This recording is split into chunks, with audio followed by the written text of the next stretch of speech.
What's up, leaders and healers? What's going on this wicked, wild, and wonderful Wednesday morning? While I was meditating this morning, I was reminded of the story or the interview that Tony Robbins did on Nelson Mandela after he got out of prison, and he asked him the one question: how did you survive those 27 years of being wrongfully imprisoned? And Nelson Mandela stood up and he said, I wasn't surviving, I was preparing. And Nelson Mandela, one of the greatest leaders in the past century, became a leader out of the 27 years of solitude and silence and being forced into prison.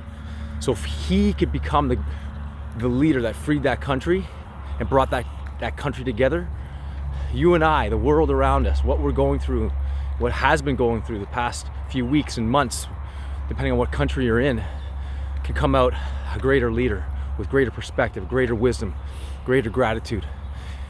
And so I'm using this time to prepare. I'm using this time to plan. I'm using this time to appreciate even more the life I've been given. And when we do get out of this, and we will get out of this, let me tell you something. My desire, my purpose, my passion is deepening, it's widening, it's heightening, it's expanding. And let me tell you, we have one life to live. And that perspective of being just living this life right here, right now, this one life that you've been given with unique gifts and talents and abilities, you've been given a purpose, a passion, a plan, whatever it is, something that you love to do on a daily basis.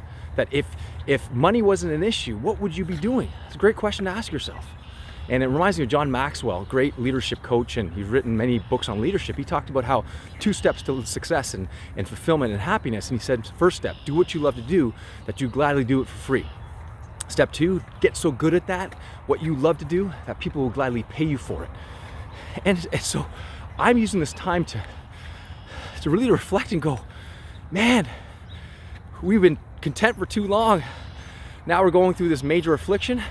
We're going to come out of this affliction with greater desire, with greater ways to contribute, greater ways to be creative and use our genius to express ourselves, to actualize what we were meant to do. So when we come out of this, when you return back to your life, maybe perhaps you'll quit your job that you don't like and then go for broke and go after what you love to do and do what you love to do.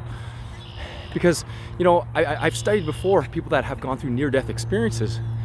And let me tell you, when they come out, every single one of them, no exception, come out with greater love, with virtually no fear, and they literally go for broke.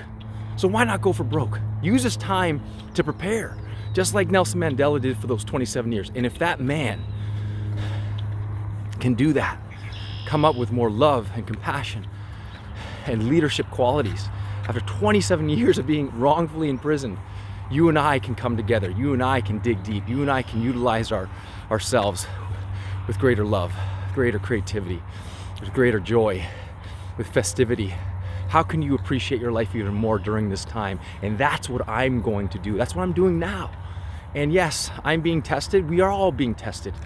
But you know what? With great challenge comes great creativity, great growth, great love, great expansion. So I say to you, prepare.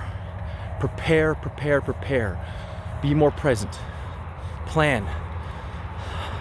Begin to focus on what is really important, what you value most, and live it now. So when we finally come out of this, let me tell you something.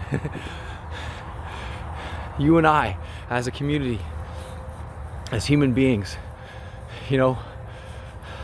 we are products of 14.5 billion years of evolution.